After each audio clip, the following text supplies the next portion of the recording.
The VP's memo stated that I had failed to follow proper protocol during the workplace investigation. The external investigator's report, sent directly to the CEO, cited my documentation as the only compliant record in the entire process. I'd been assigned to investigate harassment complaints in our Vancouver remote team in January. I'd interviewed 7 employees. I'd documented every conversation. I'd followed the company's investigation handbook, step by step. The VP had told me to close the investigation without filing a formal report. I'd refused and submitted my findings to HR on February 3rd. The VP's memo to the executive team was dated February 10th. It stated that I had mishandled the investigation, failed to maintain confidentiality, and created liability for the company through procedural errors. The external investigator had been brought in by the board on February 15th to review the entire matter. Her report concluded on February 28th. She found that my investigation had been thorough, properly documented, and compliant with all policies. She noted that the VP's directive to close the investigation without reporting was itself a violation of company policy. The CEO received both documents. The VP's memo claiming I'd mishandled everything. The investigator's report stating I'd done it correctly. My name is Rebecca. I was the HR manager for remote operations at a software company. I'd been handling employee relations issues for 3 years. I conducted dozens of workplace investigations. This was the first time anyone had tried to stop me from filing my findings. I opened my investigation file and started making copies of everything. I had the complete investigation file, 7 interview transcripts, documentation of every complaint, timeline of events, policy references, my February 3rd report to HR outlining the findings and recommended actions. I also had the VP's January 28th email telling me to close the investigation without filing a report. I saved everything to 3 separate locations and continued working. The external investigator had requested all investigation materials on February 16th. I'd provided everything within 2 hours. Complete file, unedited, every document time-stamped and organised chronologically. The VP had submitted his materials 3 days later.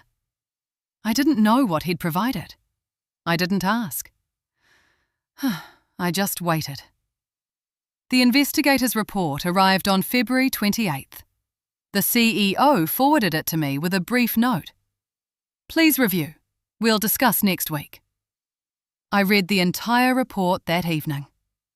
The investigator had found that I'd followed proper protocol throughout. I'd documented conversations accurately. I'd maintained appropriate confidentiality. I'd applied company policy correctly. She'd also found that the VP's directive to close the investigation without reporting constituted interference with a compliance process. His subsequent memo characterising my work as mishandled was unsupported by the evidence. The report recommended a full review of how workplace investigations were managed and who had authority to direct their outcomes. I saved the report and went back to my regular work. I didn't hear anything for 5 days. On day 6, the CEO's assistant sent a meeting invitation. The CEO, the General Counsel, and me. Scheduled for the following Tuesday. No agenda, no context. I accepted the invitation and prepared a summary of my investigation work over the past 3 years. Case count, resolution outcomes, policy compliance metrics. The meeting started exactly on time. The CEO spoke first. I've reviewed the external investigator's report, he said. I want to understand what happened from your perspective. I walked through the timeline. The complaints that triggered the investigation, the interviews I conducted, the findings I documented, the report I submitted to HR on February 3rd. And the VP's involvement? The General Counsel asked. He instructed me on January 28th to close the investigation without filing a formal report. I told him that would violate our investigation policy. I filed the report to HR as required. Do you have that instruction in writing? I pulled up the email on my laptop and turned the screen toward them. The General Counsel read it carefully. This is explicit direction to bypass the reporting requirement, she said. The CEO nodded. After you filed your report, what happened? The VP sent a memo to the executive team on February 10th, stating that I had mishandled the investigation. HR forwarded it to me on February 12th. Did the VP discuss his concerns with you before sending that memo? No. Did he specify what procedures he believed you'd violated? No. The memo referenced general procedural errors and confidentiality breaches without providing examples. The General Counsel made notes. The external investigator found no evidence of procedural errors or confidentiality breaches, the CEO said. Her report states your work was compliant with all policies. That's correct. Why do you think the VP characterised it differently? I considered the question carefully. I don't know his reasoning, I said. I can only document what I did and confirm it followed policy. The CEO looked at the General Counsel. I think we need to review this more broadly, he said. The meeting ended 20 minutes later. I returned to my work and didn't discuss the meeting with anyone. 2 weeks passed without any updates. Then, the General Counsel sent an email requesting copies of all investigations I'd conducted in the past 2 years. She wanted the complete files, every case, every document. I compiled everything and sent it within a day. 43 investigations, thousands of pages of documentation. I didn't hear back for another week. On day 8, the VP sent a company-wide email announcing his departure, effective immediately, pursuing other opportunities. Standard corporate language, no farewell message, no transition plan, just the announcement. I saved the email and continued working. The following day, the CEO sent a separate email. He was assuming direct oversight of HR operations during a transition period. All investigation matters would be escalated directly to his office. I was copied on the email along with the rest of the HR team. 3 days later, the CEO asked to meet with me again. Same conference room, just the two of us this time. I've reviewed your investigation files, he said. The General Counsel found your documentation to be consistently thorough and policy compliant. I nodded. We're restructuring how workplace investigations are managed. I want you to lead that process. What does that involve? Developing a new protocol that ensures investigations remain independent. No executive can direct you to close an investigation without filing findings. You'll report directly to the General Counsel on all investigation matters. When does this start? Immediately. The General Counsel will send you the scope and timeline tomorrow. The meeting ended. I went back to my desk and updated my files with notes from the conversation.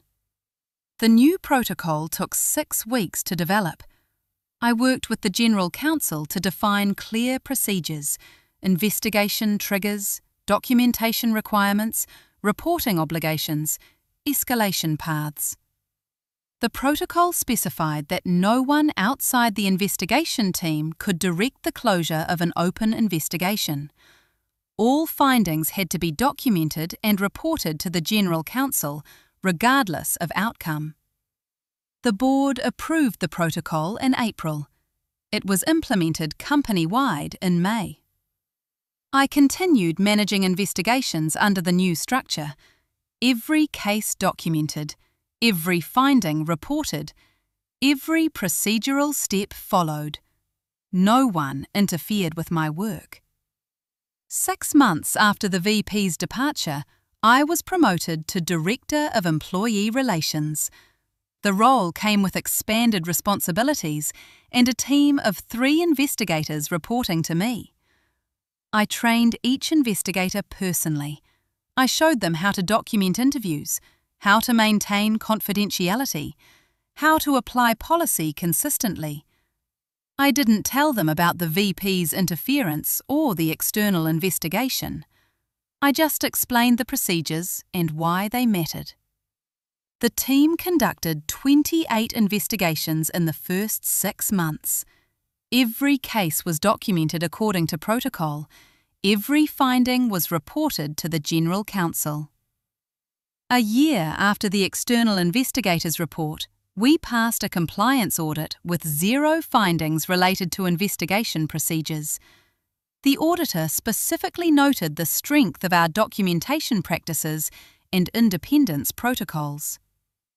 The CEO shared the results with the board. I was copied on the summary. I filed it with my other records and moved on to the next case. 18 months after the protocol implementation, I was recruited by a larger company. Chief People Officer role, direct report to the CEO, oversight of all HR functions, including investigations. The offer was significant.